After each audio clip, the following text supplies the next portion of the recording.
नमस्कार दोस्तों, OCN network में आपका स्वागत। और आप मेरे साथ फ्रेम में देख रहे हैं जाने माने अधिवक्ता, सामाजिक, राजनीतिक और दूसरे तमाम जो हमारे आयाम हैं, विषय हैं, उनके एक बहुत ही महीन जानकार विजय सरदाना साहब मेरे साथ हैं। विजय जी, बहुत स्वागत। नमस्कार सर। हम लोग आए हुए हैं जयपुर संजय दीक्षित जी के बुलावे पर, और यहाँ आप जानते हैं कि हर वर्ष 2 दिवसीय कॉन्क्लेव होता है जिसमें राष्ट्रवादियों का जमावड़ा होता है। अलग अलग विषयों पर हम लोग चर्चा करते हैं। तो थोड़ा सा समय चुरा करके हमने सोचा कि हम अलग से भी एक विषय पर चर्चा कर लेते हैं। विजय जी, ये बताइए, अरविंद केजरीवाल ईडी के समन पर पूछताछ के लिए उपस्थित नहीं हुए, बल्कि उस दिन मध्य प्रदेश चले गए, और उसके बाद से लगातार तमाम तरह के कयास हैं, चर्चाएं हैं। उसी दिन शुरू हो गया था ये कयास कि ईडी उनको दूसरा नोटिस भेजने की तैयारी कर रही है। ईडी ने अभी तक दूसरा नोटिस क्यों नहीं भेजा है? नंबर 2, ईडी के पास ऑप्शन क्या हैं? और नंबर 3, अरविंद केजरीवाल पहले समन पर क्यों नहीं गए, क्या वजह है? देखिए ओंकार जी, सबसे पहले आपके सभी दर्शकों को मेरा प्रणाम। जी जी। देखिए, जहाँ तक बात है अरविंद केजरीवाल साहब के इस ईडी के बुलावे पे ना जाना, इसका कोई आधार नहीं था, क्योंकि अगर आप पीएमएलए का जो एक्ट है जिसके तहत इनको बुलावा भेजा गया था, उसके सेक्शन 50 जिसके तहत ये नोटिस इशू हुआ था, उसमें बहुत क्लियरली लिखा हुआ है कि आप या आपका प्रतिनिधि, अगर आपको इलेक्शन कैंपेन पे जाना है आप ज़रूर जा सकते हैं, कोई रोक टोक नहीं है। लेकिन उसी कानून में ये प्रावधान है कि आप अपने वकील को, अपने किसी रिप्रेजेंटेटिव को वहाँ पे सुनवाई में भेज सकते हैं। तो ये आप नहीं कह सकते कि मैं जा रहा हूँ चुनाव में और मैं आपके सामने नहीं आऊँगा। कानून में इस बात का प्रावधान है कि अगर आप बिज़ी हैं, आप बीमार हैं, आप विदेश में हैं, किसी और इमरजेंसी में हैं, कोई प्रॉब्लम नहीं है, आप अपने रिप्रेजेंटेटिव को भेज सकते थे।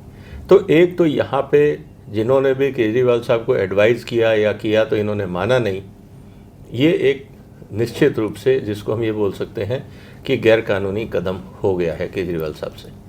दूसरा ये बात कि वो क्यों नहीं गए, क्योंकि उनको भी पता है कि जो भी आज तक गया है ईडी में, अब ईडी के पास इतने सारे तथ्य हैं कि जिसको ना संजय सिंह झुठला सके, ना मनीष सिसोदिया, ना कोई और मज़े की बात यह है कि वो सारे तथ्य जब कोर्ट्स में पेश किए गए तो कोर्ट्स ने भी उनका संज्ञान लिया, और यहाँ तक कि ना लोअर कोर्ट ने इनकी बात सुनी, ना हाई कोर्ट ने, इवन सुप्रीम कोर्ट तक ने कह दिया कि हाँ 338 करोड़ का घपला दिखता है। तो इसका मतलब ये है कि जो इन्वेस्टिगेटिंग एजेंसीज के पास एविडेंसेस हैं वो इतने पुख्ता हैं कि इनका बचना मुश्किल है। अब अगर ये बेगुनाह थे, इनको अगर ये पता था कि इनके साथ कुछ ऐसा नहीं होगा, तो मुझे नहीं लगता है कि एक ईमानदार आदमी को किसी के बुलावे पे डरना चाहिए। क्योंकि अगर ये जाते और ये इनके खिलाफ कोई कार्रवाई नहीं होती तो बेल के लिए ऑलवेज अप्लाई कर सकते थे या एंटीसिपेटरी बेल ले सकते थे। अगर इनको इतनी ज़्यादा चिंता थी और इनको ये डर नहीं था कि इन्होंने कुछ गलत काम नहीं किया है, एक आप एंटीसिपेटरी बेल दे सकते थे। लेकिन ईडी के मामले में जो है वो ये कहा जा रहा है, और क्योंकि जो इस बात को भी हमें समझना होगा कि सर जो पीएमएलए का कानून है वो भारत सरकार की मर्जी से नहीं बना है, ये अंतर्राष्ट्रीय संधि के तहत पूरी दुनिया में ब्लैक मनी और जो करप्शन होता है, जो ड्रग्स होता है, टेररिज्म फंडिंग होती है, इस सब को रोकने के लिए पूरी दुनिया में जो एक एग्रीमेंट हुआ है उसके तहत हर देश को पीएमएलए का कानून बनाना है, ये मजबूरी है। और उसी के तहत ही केजरीवाल साहब को बुलाया गया, क्योंकि इम्पोर्टेंट बात यह है कि ये मनी लॉन्ड्रिंग का कानून है, ये करप्शन का कानून नहीं है। जी हाँ। इसका मतलब ये है कि कहीं ना कहीं जो करप्शन से पैसा 338 करोड़ रुपए जनरेट हुआ है वो कहीं ना कहीं तो ट्रांसफ़र हुआ है। और सुप्रीम कोर्ट के जजेस ने भी अपने ऑब्जर्वेशन में कहा था कि इसमें आपने आम आदमी पार्टी को एक पार्टी बना लेना चाहिए था, आपने उनको क्यों नहीं बनाया अगर वो अल्टीमेट बेनिफिशियरी थे। तो मुझे लगता है ये बात आज सामने आ रही है, और केजरीवाल साहब इसी बात से घबरा रहे हैं कि कहीं ईडी के पास ऐसे कागजात ना हो कि मेरी पोल खुल जाए और मैं जवाब ना दे सकूं और मुझे अरेस्ट होना पड़े। तो चोर की दाढ़ी में तिनका, कहीं ना कहीं कुछ ना कुछ उनको घबराहट है, इसीलिए उन्होंने वहाँ से भागना उचित समझा। ये बताइए विजय जी कि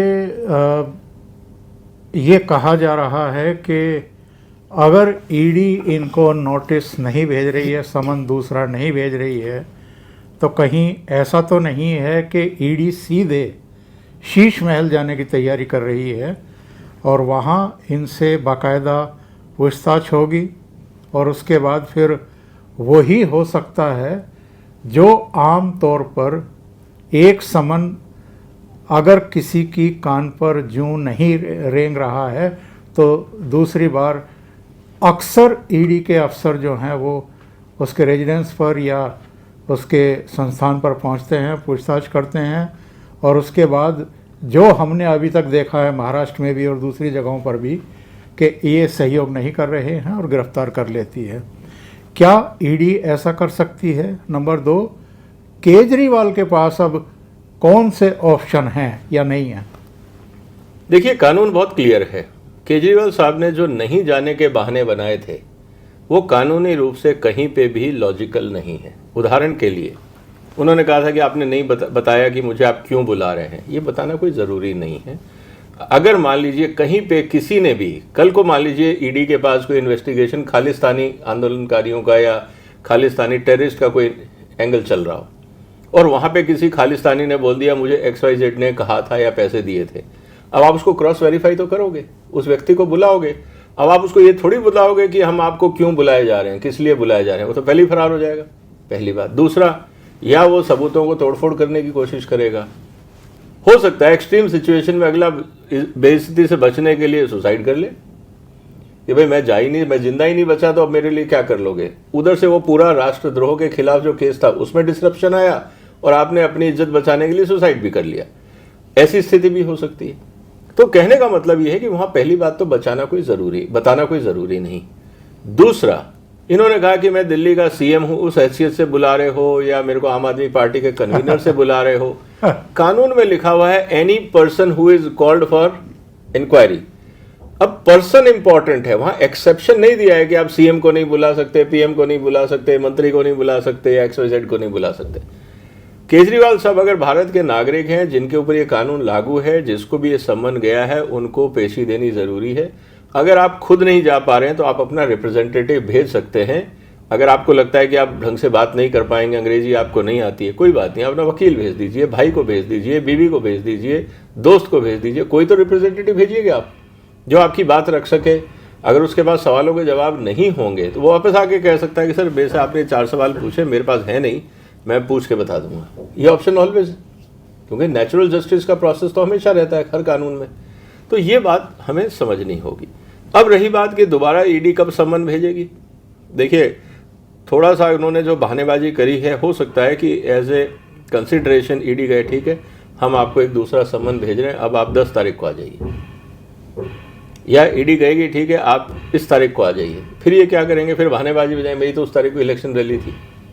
तो ईडी उस स्थिति से शायद बचना चाहती है। मुझे लगता है जब ये इलेक्शन कैंपेन बंद हो जाएंगे, जब ये, तो कोई एक ऐसी डेट देख के या दिवाली के बाद या जैसा भी है इनको बुलाएगी, दोबारा एक चांस और देगी। अगर उसके बाद भी ये नहीं आते हैं तो सेक्शन 50 जो PMLA का एक्ट है उसमें साफ साफ लिखा हुआ है कि इन्वेस्टिगेशन के लिए जो अधिकार सिविल प्रोसीजर कोड में दिए गए हैं वो पूरे अधिकार आपको यहाँ पे भी मिलते हैं। इसका मतलब ये है कि अगर ये बार बार बुलाने पे नहीं आते हैं, इनकी प्रॉपर्टी अटैच की जा सकती है, इनके खिलाफ पुलिस जो है वो जाके अरेस्ट कर सकती है, या इवन ईडी जाके इनको अरेस्ट करके ला सकती है, और अरेस्ट करने के बाद इनको जेल में भी रखा जा सकता है। ऐसा नहीं कि इंक्वायरी करने के लिए आप पकड़ के लाए, इंक्वायरी करके छोड़ दिया। अगर ये बार बार भागेंगे तो ईडी के पास एक पूरा बहाना है कि साहब ये आदमी फरार हो जाता है, हमें बहुत लंबा केस करना है, सुप्रीम कोर्ट ने कहा है कि 6 से 8 महीने में इस केस को ख़त्म करिए, हम कैसे करेंगे अगर ये आदमी रोज़ भाग जाएगा तो, इसलिए हम इसको अरेस्ट करके लाएं और अब हम इसको जेल में रखेंगे जब तक कार्रवाई पूरी नहीं होती, और अब कृपया बेल ना दें। क्योंकि इन्होंने हरकतें ऐसी करी हैं कि कोर्ट भी अब इनको बेल देने से कतराएगा कि आदमी फिर फरार हो गया तो क्या करेंगे। तो मुझे लगता है कि केजरीवाल साहब ने अपना केस खुद बिगाड़ा है। जो अभी तक कोर्ट की सिंपैथी इनके साथ होगी कि ये लॉ अबाइडिंग है, वो इमेज इनकी अब खराब हो गई। पिछली बार भी जैसा आपको पता है कि रात को फाइलें चोरी करवाना, जब इनको सुप्रीम कोर्ट ने राहत दी थी तो इन्होंने उन्हीं अफसरों को बदला जो इनके खिलाफ कार्रवाई कर रहे थे। उन्हीं फाइलों को चोरी से निकलवाना जो इनके खिलाफ जिनमें डॉक्यूमेंट्स थे। तो ये सब कार्रवाई कर करके केजरीवाल साहब ने प्रूव कर दिया है कि इनको कानून से कोई लेना देना नहीं है, ये अपने स्वार्थ के लिए कर रहे हैं और किसी तरह से बचना चाहते हैं। अब ईडी के पास कानून में सारे प्रावधान हैं, अब वो कब और कैसे उसका इस्तेमाल करती है ये तो ईडी के ऊपर है। ये जो इन्होंने कहा है कि साहब मैं कंफ्यूज हूँ, मुझे समझ में नहीं आ रहा है कि आप मुझे संदिग्ध की निगाह से देख करके बुला रहे हैं या आम आदमी पार्टी के कन्वीनर के तौर पर या एक सामान्य नागरिक के तौर पर या गवाह के तौर पर। गवाह बनने का तो इन्होंने कोई प्रस्ताव रखा नहीं है, जैसे 3 और लोगों ने रखा है कि हम सरकारी गवाह बनने को तैयार हैं। तो इस तरह की बातें ये क्यों कर रहे हैं ईडी से? ये बेसिकली पब्लिक पोस्चरिंग है। ये जनता को दिखाना चाहते हैं कि देखिए ईडी मेरे को हैरेस करना चाह रही है और मुझे बता नहीं रही कि मुझे क्यों बुलाया है, तो मैं क्यों जाऊं। ये एक पब्लिक पोस्चरिंग है, जबकि कानून में साफ साफ लिखा हुआ है any person who is called और गिवन समन टू अटेंड और अपीयर फॉर हियरिंग और इंक्वायरी। तो पर्सन में तो आप कुछ भी हो ना, क्या फ़र्क पड़ता है। और आप नहीं आ रहे हो तो आप अपना रिप्रेजेंटेटिव भेज दो, पहला मुद्दा ये आ जाता है। अब आप ये कह रहे हैं कि साहब मुझे एज ए गवाह के रूप में बुलाया गया है। आपको हो सकता है कि हमने एज ए जस्ट इंक्वायरी के लिए बुलाया हो, क्योंकि बाकी जो लोग अरेस्टेड हैं उन्होंने आपका नाम लिया। उन्होंने आपका नाम लिया कि साहब हमने, केजरीवाल ने हमें कहा था ये जो विजय नायर है ये मेरा खास आदमी है। अब आपसे पूछना चाहते हैं क्या ये सही है या गलत है। हम तो एज ए पर्सन आपको बुला रहे हैं। अगर आप ये बोलते हैं कि नहीं मैंने तो कहा नहीं, तो फिर सवाल ये आता है कि जो ईडी के पास डॉक्यूमेंट्री एविडेंस होंगे, ईडी इनके कागज सामने रख देगी, जो फेस टाइम की रिकॉर्डिंग होगी मान लीजिए, तब अभी तक तो ये एक्यूज नहीं थे, अब ये एक्यूज बन गए झूठ बोलने से। कि आप देखिए अगर बोल देते कि हाँ मैंने कहा था तो कोई प्रॉब्लम नहीं थी, फिर आप विटनेस थे। अब आप झूठ बोल रहे हैं तो आप एक्यूज हो गए। और हो सकता है कि अगर आपके खिलाफ और भी सबूत हो तो आपके खिलाफ कार्रवाई भी हो सकती है। तो कहीं पे आपका रोल एज ए विटनेस भी हो सकता है, कहीं पे आप एक्यूज्ड भी हो सकते हैं, कहीं पे आप पार्टी के कर्ता धर्ता है तो आपको एज ए कन्वीनर ऑफ आम आदमी पार्टी भी पूछा जा सकता है, और किसी सवाल पे आपको as a chief minister of Delhi भी पूछा जा सकता है। तो एक व्यक्ति अगर 4 रोल लेके चलता है तो 4 तरह के सवाल हो सकते हैं। तो हम तो आपको चारों के रूप में बुला रहे हैं, फिर आप क्या करेंगे। तो कहने का मतलब ये है कि ये बड़ा विचित्र आर्ग्यूमेंट है इनका, उसके पीछे कोई तथ्य नहीं है, आधार नहीं है, जस्टिफिकेशन नहीं है। अब किसने उनको क्या एडवाइस किया है, जिसने भी किया है बहुत गलत एडवाइस किया है। केस की मेरिट पर अगर हम जाएं विजय जी, अभी सुप्रीम कोर्ट ने जो टिप्पणी की है मनीष सिसोदिया की याचिका पर जो वो जमानत के लिए लेकर के गए थे, उस याचिका से तो उनकी मुश्किलें और बढ़ गई हैं। और जो टिप्पणी की है सुप्रीम कोर्ट ने, उसने तो इनको एक तरीके से और नंगा किया है। तो ऐसे में जो केस की अब गंभीरता निकल करके सामने आ रही है, अब तक तो लोग कह रहे थे कि 100 करोड़ की बात है, किसी साउथ की कंपनी से पकड़े हैं या इस तरीके की बातें हैं, लेकिन अब तो एक फिगर आ गई है 338 करोड़ की आ गई है। तो ये केस एक्चुअल में मनीष सिसोदिया हों, संजय सिंह हों, अरविंद केजरीवाल हों, और अभी पता नहीं है कहाँ तक जाएगा, किस किस तक जाएगा। और कई अब तक गिरफ्तार हो चुके हैं, 1 दर्जन के आसपास गिरफ्तार हैं, जिनमें से 3 सरकारी गवाह बन चुके हैं। तो अगर हम केस की मेरिट पे बात करें तो ये कितना इन लोगों के लिए राजनीतिक तौर पर जानलेवा साबित होने वाला है। देखिए तीनों मुद्दों के अंदर अगर आप देखें तो सजा 7 साल तक हो सकती है। अगर आपको 7 साल ना भी हो, आधी सजा भी हो जाए, 3.5 साल भी हो जाए, 3 साल भी हो जाए, 2 साल भी हो जाए, तो ये आप मान लीजिए कि जो भी आपके पास अभी पोजीशंस हैं एज ए इलेक्टेड रिप्रेजेंटेटिव, चाहे राज्यसभा या विधानसभा, आपको उससे इस्तीफा देना पड़ेगा। राहुल गांधी जी का केस हम देख ही चुके हैं। अगर सजा ज़्यादा होती है तो पहली स्थिति तो रिज़ाइन की है। दूसरा, जब आप सजा काट के वापस आएंगे जेल से, उसके बाद 6 साल आप चुनाव नहीं लड़ सकते। वो रिप्रेजेंटेशन ऑफ पीपल्स एक्ट का ये प्रावधान बहुत क्लियर है। तो मान लीजिए 3 साल की सजा के बाद आज अगर मान लीजिए सुप्रीम कोर्ट कहता है कि ये सजा घोषित होती है, उदाहरण के लिए आज से 3 साल बाद, और उसके फिर 6 साल, तो 9 साल या जो भी सजा है वो उतना प्लस 6 साल। कहने का मतलब ये है कि 6 साल का कहने का पर्पज ये है कि आप 2 चुनाव नहीं लड़ सकते, क्योंकि आज अगर एक दिन पहले भी चुनाव से होगा तो 5 साल प्लस 1 साल, तो 2 चुनाव तो आपके चले गए। बाकी रहा पनिशमेंट टाइम, 1 साल, 2 साल, 3 साल, 4 साल जो भी है। तो 2 साल चुनाव नहीं लड़ने का, 2 बार चुनाव नहीं लड़ने का मतलब भारत की राजनीति में होता है कि आप 10 साल एक्टिव पॉलिटिक्स से बाहर हो गए। आप कैंपेनिंग कर सकते हो लेकिन आप किसी भी सदन की सदस्यता नहीं ले पाएंगे, चुनाव नहीं लड़ पाएंगे। अब 10 साल आप सत्ता से बाहर हो एज ए रिमोट कंट्रोल, फिर आप किसको बैठाओगे? लालू जी ने तो अपने बेटों को बैठा दिया, बाकी लोगों ने अपने बेटों को बैठा दिया। हो सकता है केजरीवाल साहब अपने बेटे को तैयार करें चुनाव राजनीति के लिए, बेटी को करें, वाइफ को करें। तो अगर इनको अपनी पकड़ पार्टी में बनाए रखनी है तो घर के लोगों को सामने करना होगा, क्योंकि अब खुद तो आप नहीं लड़ पा रहे हो। तो ये एक राजनीतिक दुविधा है और राजनीतिक सुसाइड भी है एक हिसाब से, कि अच्छा भला इनके पास एक, मैं कहूँगा, जनता का आदेश था, आप आराम से राज कर रहे थे, दुनिया भर का आपके पास स्टेट फंड था, अच्छा आप काम करते, जनता आपको दोबारा जिताती। ये सब घोटालेबाजी करने की ज़रूरत क्या थी? कभी कभी तो ये सोच के ताजुब होता है कि ये सब करने की ज़रूरत क्या थी, किस बात का इतना लालच था, या कब बुद्धि भ्रष्ट हुई थी इनकी, अब ये तो वही जानते हैं। लेकिन जो भी हुआ, अब कानून में तो एक बार कहा जाता है ना कि sir once crime or offence is established, punishment has to follow.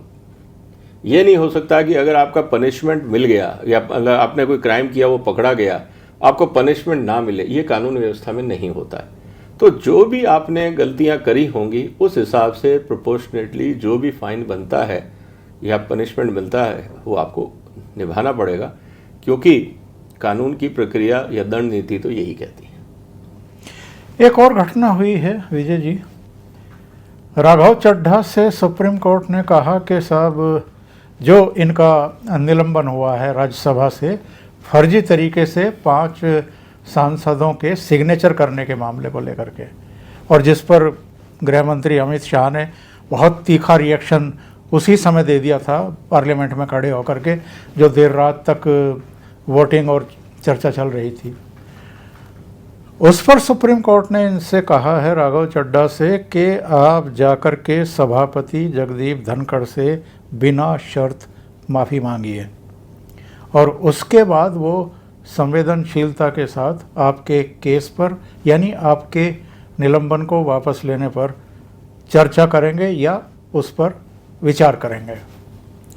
ये कितनी कड़ी और बड़ी टिप्पणी है, या आप मानते हैं कि सुप्रीम कोर्ट थोड़ा सा लचीला है इस मामले में, और क्या ज़रूरी है कि जो सुप्रीम कोर्ट कह रही है कि भाई आप माफ़ी मांग लीजिए, और सभापति जो है फिर सहानुभूतिपूर्वक इस केस का निपटारा करेंगे, वैसा सभापति एक्ट करेंगे ही, क्योंकि ये इतना बड़ा अपराध है, आंखों में धूल झोंकने वाली बात है, फ्रॉड है, 420 ही है, कि आसानी से कोई भी सभापति, कोई भी स्पीकर ऐसे ही तो उसको समाप्त नहीं करेगा मामले को, उसमें कुछ ना कुछ तो एक्शन वो लेगा। इसमें 2 इम्पॉर्टेंट आर्ग्यूमेंट आते हैं सर। पहला, जब इन्होंने ये घोटाला किया राज्यसभा में, फर्जी 5 लोगों के साइन करवा के वो डॉक्यूमेंट सबमिट कराने की कोशिश करी, तो मुझे तो ये बात ही समझ में नहीं आई कि यार आप कौन सी दुनिया में हो कि आप 5 लोगों के नाम उनसे बगैर पूछे, प्रावधान दिए हुए हैं सिस्टम में, नहीं है तो आप अपने सीनियर से पूछ लेते। आज आप ये बोल रहे हैं कि हम सबसे जूनियर हैं, हम सबसे यंग MP हैं, हमें पता नहीं है। तो पता नहीं है तो सीखना चाहिए ना। ये थोड़ी है कि आप किसी का मर्डर कर दोगे, आपको कि मेरे को नहीं पता था, इसके बाद जेल होती है, ये तो कोई आर्ग्यूमेंट हो नहीं सकता। तो कहने का मतलब ये है कि इन्होंने शुरू से एरोगेंट रवैया अपनाया, पहले गलत काम किया, टेक्निकली क्राइम किया, एक फॉर्जरी करी, क्योंकि फर्जी सिग्नेचर इज ए फॉर्जरी, ये गंभीर आरोप है। दूसरा, इन्होंने फिर जाके जब उनके खिलाफ कार्रवाई हुई तो इन्होंने सिस्टम का मजाक उड़ाया कि ऐसे तो होता नहीं है, ये है, व्हाटएवर, इनकी जो भी आम आदमी पार्टी के नेताओं में जो एरोगेंस है उसका इन्होंने डिस्प्ले किया। उसके बाद सदन ने ध्वनि मत से या जो भी इनका वोटिंग सिस्टम था उससे इनको पूरा पारित किया कि नहीं, इसको सस्पेंड किया जाए। ये स्पीकर का फैसला नहीं था या अध्यक्ष का वाइस प्रेसिडेंट का फैसला नहीं था, ये सदन का फैसला था। अब ये मामला चला गया है प्रिविलेजेस कमेटी में। अब सुप्रीम कोर्ट को मैं एक ही बात, जो सुप्रीम कोर्ट ने कहा उस पर मेरा एक ही रिएक्शन है कि सुप्रीम कोर्ट का अक्सर ये कहना है कि अगर एक बार FIR फाइल हो जाती है तो उसको वापस लेने का अधिकार पुलिस को नहीं है, वो तो फिर कोर्ट ही करेगा। तो जब इनके खिलाफ सदन में एक बार FIR फाइल हो गई और प्रिविलेजेस कमेटी में ये मैटर ऑलरेडी चला गया, तो क्या स्पीकर या प्रिविलेजेस कमेटी को ओवररूल करके, बाईपास करके इनका जो सस्पेंशन है विड्रॉ करेंगे?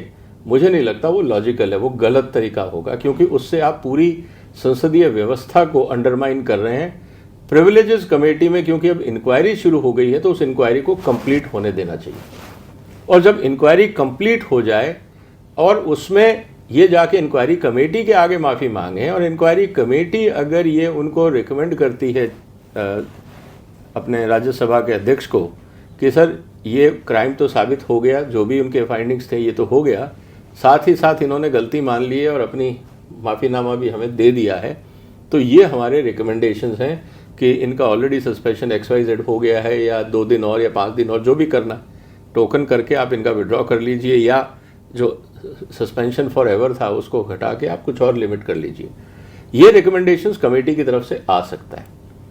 मुझे नहीं लगता कि ये उचित होगा कि आज राज्यसभा के अध्यक्ष जाके ये कह दें कि ठीक है, जो मामला तुमको चल रहा है कमेटी में उसको बंद करो, मैं इसको माफ़ करता हूँ। ये करना, क्या सुप्रीम कोर्ट ऐसा करेगा? मान लीजिए कि अगर लोअर कोर्ट में इन्वेस्टिगेशन चल रहा है, पुलिस में इसका इन्वेस्टिगेशन चल रहा है, और मैं सुप्रीम कोर्ट जाके माफ़ी मांग लूँ, इन्वेस्टिगेशन चल रही है, तो क्या सुप्रीम कोर्ट ये कहेगा लोअर कोर्ट को कि आप इनकी इंक्वायरी बंद कर दीजिए, या पुलिस ऑफिसर्स को बोलेगा आप इंक्वायरी बंद कर दीजिए क्योंकि हमने माफ़ कर दिया? क्या ये सिस्टम का मर्यादा होगी या उल्लंघन होगा? आज सवाल ये भी खड़ा हो जाएगा। बिल्कुल। तो सवाल इस बात का है कि अब ये जब माफ़ी मांगेंगे उसके बाद मुझे लगता है कि राज्यसभा के जो अध्यक्ष हैं उनके पास भी लीगल ओपिनियन होगी, कानूनी प्रावधान होगा कि किस स्थिति में क्या होना चाहिए। एक्सेप्शनल कंडीशन में शायद मर्सी प्ली का प्रावधान हो, कुछ और हो, या उसमें जो प्रिविलेजेस कमेटी है उसके मेंबर्स को बुला के अध्यक्ष कहें कि भाई इस तरह का माफ़ीनामा आया है, इस पर बताइए आप लोगों का क्या विचार है। तो कमेटी से विचार करके, अगर कमेटी कहती है ठीक है सर, अगर लेने गलती मान ली है और वो कहता है कि गलती हुई, क्योंकि तो हम तो यही तो इन्वेस्टिगेट कर रहे थे गलती हुई या नहीं हुई, जब वो खुद कह रहा है गलती हो गई, हमने उसको इतने दिन बाहर रख दिया, as a young MP, first time MP, whatever, let us give a considered view and have mercy on him, तो ये काम हो भी सकता है। लेकिन ये टोटल डिस्क्रिशन है, विजडम ऑफ अध्यक्ष Rajya Sabha and I feel the committee of या पार्लियामेंट्री कमेटी ऑफ प्रिविलेजेस। आपको नहीं लगता है कि पार्लियामेंट को सियासी अखाड़ा बनाने की एक तरह की होड़ भी लगी हुई है? 2014 के बाद से हम ज़्यादा देख रहे हैं कि हर पार्लियामेंट सेशन को डिस्ट्रॉय करने की हर संभव कोशिश और साजिशें रची जाती हैं। कभी पेगासस, कभी हिंडनबर्ग की रिपोर्ट, कभी BBC की डॉक्यूमेंट्री, कभी कुछ और कभी कुछ। और ये होड़ कांग्रेस और आम आदमी पार्टी के बीच में ज़्यादा है, उसमें वामपंथी भी कभी कभी शामिल हो जाते हैं। संजय सिंह भी निलंबित हुए क्योंकि 2 बार उन्होंने ऐसी हरकत की थी। एक बार टेबल पर चढ़ कर के जो है वो डांस नुमा कुछ हरकत की थी, एक बार एक डॉक्यूमेंट फाड़ करके फेंक दिया था। राघव चड्ढा का आप देख लीजिए, लोकसभा में भी इनका एक जलंधर उपचुनाव में जो जीत करके आया था, उसने स्पीकर को उल्टा सीधा कहा। तो कांग्रेस और आम आदमी पार्टी में राजनीतिक होड़ पार्लियामेंट के बाहर भी देखी जा सकती है या की जा सकती है, लेकिन पार्लियामेंट को इस तरीके से डिस्टर्ब करना, और जिस तरीके से हम देखते हैं राहुल गांधी को भी, वो जनसभाओं के अंदाज में वहाँ भाषण देते हैं खड़े होकर के पार्लियामेंट में। अगर हम पूरा पार्लियामेंट्री अगर हम हिस्ट्री देखें तो इतने लीजेंड पॉलिटिशियन थे, ऐसे ऐसे पार्लियामेंटेरियन थे जिन्होंने बहुत ऊंचे मानदंड स्थापित कर रखे हैं। और वहाँ का एक तरीका होता है कि आप डॉक्यूमेंट के साथ, साक्ष्यों के साथ, तथ्यों के साथ अपना भाषण देते हैं, और अगर स्पीकर आपको निर्देशित करता है तो वो डॉक्यूमेंट आप सदन के पटल पर रख भी देते हैं। लेकिन इधर तो बिल्कुल एकदम अलग ही नज़ारा दिखाई दे रहा है। ये जो गिरावट है जानबूझ करके ऐसा किया जा रहा है कि पार्लियामेंट को भी इरिलीवेंट कर दिया जाए, उसकी भी गरिमा को तार तार किया जाए, या इसके पीछे भी कोई आप राजनीति देख रहे हैं? देखिए, छोटी सोच का नतीजा है, क्योंकि इनको ये लग रहा है कि पार्लियामेंट के बाहर तो हमारे को मीडिया कवरेज नहीं मिलता, लोग हमारे को सुनते नहीं हैं। अगर हम पार्लियामेंट में हंगामा करेंगे तो ये एक न्यूज़ बनती है, न्यूज़ बनती है तो देश के वर्चुअली बड़े छोटे सब अखबारों में कहीं ना कहीं ये छपता है। तो एक तो ये इनकी जो दोनों पार्टीज़ की एक जो डिज़ायर है पब्लिसिटी हंग्री, जो हो नहीं पा रहा है, इनके पैसे खर्चने के बाद भी लोग इनको सुनने को तैयार नहीं हैं, तो ये हर फोरम को इस्तेमाल करेंगे फॉर पॉलिटिकल स्कोरिंग। पार्लियामेंट का साथ भी यही हो रहा है। दूसरा, इनको ये पता है कि अगर हम पार्लियामेंट के अंदर उल्टे सीधे लांछन लगाएंगे तो हमारे ऊपर कोई मानहानि का केस नहीं करेगा, कोई लीगल कार्रवाई नहीं होगी, क्योंकि इस समय हम पार्लियामेंट के अंदर बोल रहे हैं।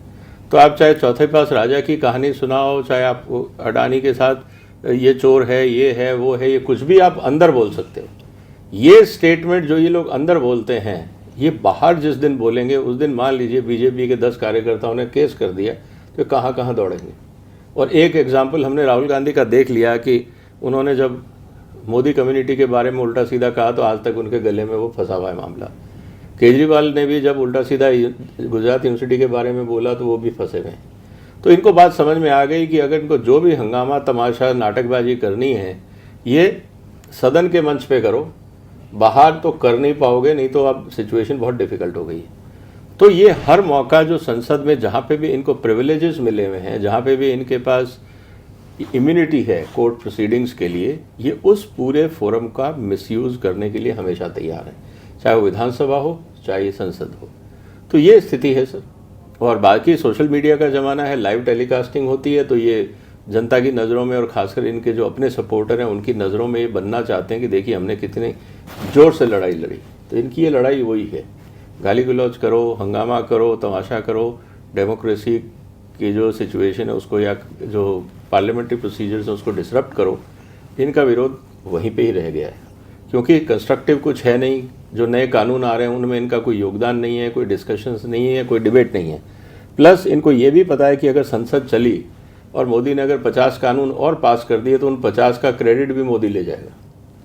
तो अब संसद चलेगी तो कानून पास होंगे, कानून पास होंगे तो क्रेडिट मोदी को मिलेगा। संसद नहीं चलेगी तो कानून पास नहीं होंगे तो मोदी किस बात का क्रेडिट लेगा। दूसरा, अगर हम संसद में हंगामा करते हैं तो हमारे को पब्लिसिटी मिलेगी। तो ये मानसिकता है जिसके कारण ये सब डिस्ट्रप्शन हो रहा है। आखिरी सवाल ये, केजरीवाल देर सवेर अगर गिरफ्तार होते हैं, ऑलरेडी सत्येंद्र जैन चलिए हेल्थ कंडीशंस पर अंतरिम जमानत पर हैं, पर मनीष सिसोदिया तिहाड़ में हैं, संजय सिंह तिहाड़ में हैं, अरविंद केजरीवाल भी अगर तिहाड़ की यात्रा करते हैं, कितना बड़ा राजनीतिक इस आघात होगा और आम आदमी पार्टी का क्या होने वाला है? देखिए, दो ही इम्पॉर्टेंट चीज़ें हैं जिन पे सोचना होगा। एक है आम आदमी पार्टी दिल्ली में और एक पंजाब में। बाकी जगह तो ये सिर्फ क्लब्स बने हुए हैं कि भाई 20-20, 50-50 लोग इकट्ठे हो रखे हैं, या कुछ एमएलएज होंगे जो अपने दम पे जीत के आए हैं। अब सवाल ये है कि अगर ये अरेस्ट होते हैं तो देखिए, मुझे ये लगता है पंजाब के अंदर कोई फ़र्क नहीं पड़ेगा, क्योंकि भगवंत मान और उनकी पार्टी प्लस उनका जो केंद्र सरकार के साथ वार्तालाप चल रहा है, जो कोऑर्डिनेशन चल रहा है, वो उनको बचा लेगा और उनको काम करने में हेल्प करेगा, प्लस ब्यूरोक्रेसी वहाँ सपोर्ट करेगी। तो पंजाब को कोई फ़र्क नहीं पड़ेगा। सिर्फ पंजाब आम आदमी पार्टी को ये सोचना है कि क्या वो नेशनल पार्टी के साथ रहे या अपने आप को स्प्लिट करके एक रीजनल पार्टी के रूप में इस्टेब्लिश करे, ये उनको सोचना है। अब वो सोच पाएंगे या नहीं, क्या उनकी मजबूरियां हैं, कॉन्स्टिट्यूशन क्या कहता है, जो पैसे मिलते हैं इनको पार्टी फंड के रूप में, क्या उसका कुछ योगदान है, नहीं है। मुझे लगता है कि बहुत बड़ी संभावना है कि जो आम आदमी पंजाब है वो अपने आप को इन लफड़ों से अलग कर ले और एक शांतिपूर्ण अपने राज्य को चलाएं केंद्र सरकार की गाइडेंस में और अपने ब्यूरोक्रेसी की गाइडेंस में, पंजाब की जनता का ध्यान रखें, पंजाब को तरक्की पे ले जाएं, क्योंकि पंजाब में बहुत संभावनाएं और चुनौतियां भी बहुत हैं। तो एक तो ये है। बाकी रहे छोटे मोटे ग्रुप, वो तो बरसाती मेंढक हैं, चुनाव होगा तो जाग जाएंगे, नहीं तो अपने अपने काम धंधे में लगे रहेंगे। समस्या है दिल्ली को लेके और आम आदमी की कन्वीनर पोजीशन को लेके। मुझे लगता है कि अगर दिल्ली में इन्होंने किसी भी एक जो भी दिल्ली का चीफ मिनिस्टर बनेगा, ये बात तो आप मान के चल लीजिए कि वो केजरीवाल का यस मैन ही होगा। वो केजरीवाल के खिलाफ, जिसे कहते हैं ना, खड़ा मुंह लेके काम करेगा। उसका अपना कोई ना विवेक होगा ना स्पाइन होगा। वो जो भी होगा वो खड़ा होके देख के काम करेगा। रही बात पार्टी की, हो सकता है कि अपनी मिसेज को वो आगे प्रमोट कर दें एज ए पार्टी लीडर और पार्टी के पे कब्जा रहे। पार्टी पे कब्जा रहेगा तो अगले चुनाव में आप लड़ पाएंगे, बाकी काम कर पाएंगे। अगर पार्टी ही हाथ से निकल गई तो केजरीवाल सिर्फ एक कार्यकर्ता बन के रह जाएंगे। और केजरीवाल की फितरत नहीं है कि वो कार्यकर्ता बन के काम करें। उनको चाहिए सत्ता, उनको चाहिए पावर। तो वो पावर और सत्ता के लिए कुछ भी करेंगे। अब वो क्या क्या किस किस लेवल तक जा सकते हैं, जैसा किसी ने उम्मीद नहीं की थी कि ईडी का समन वो बाईपास कर देंगे, क्योंकि प्रावधान जब साफ है कि आप या आपका प्रतिनिधि, ना आप गए ना प्रतिनिधि भेजा, आप नहीं जाते कोई बात नहीं, प्रतिनिधि जाता, एक लॉजिकल बात थी। लेकिन आपने सम्मन को भी बाईपास किया और बोला विड्रॉ कर लो, जो इलॉजिकल था, लेकिन किया उन्होंने। अब पार्टी में किसका कब्जा होगा वो तो मुझे लगता है कि कॉन्स्टिट्यूशनल बॉडी नहीं है एक हिसाब से, तो वहाँ मैडम को भी बैठा देंगे तो कोई फर्क नहीं पड़ता।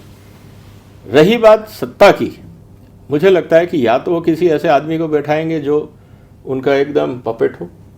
अगर वो नहीं हो पाए, वहाँ सत्ता संघर्ष चला, कुछ वैक्यूम हुआ, तो मुझे लगता है कि एलजी रिकमेंड करेंगे कि दिल्ली इस समय पॉलिटिकल वैक्यूम से गुजर रहा है, जब तक सिचुएशन स्टैब्लिश नहीं होती हमें राष्ट्रपति शासन लगा देना चाहिए। तो होम मिनिस्ट्री वो भी कर सकती है। तो ये स्थितियां हैं सर, अब देखते हैं आगे क्या।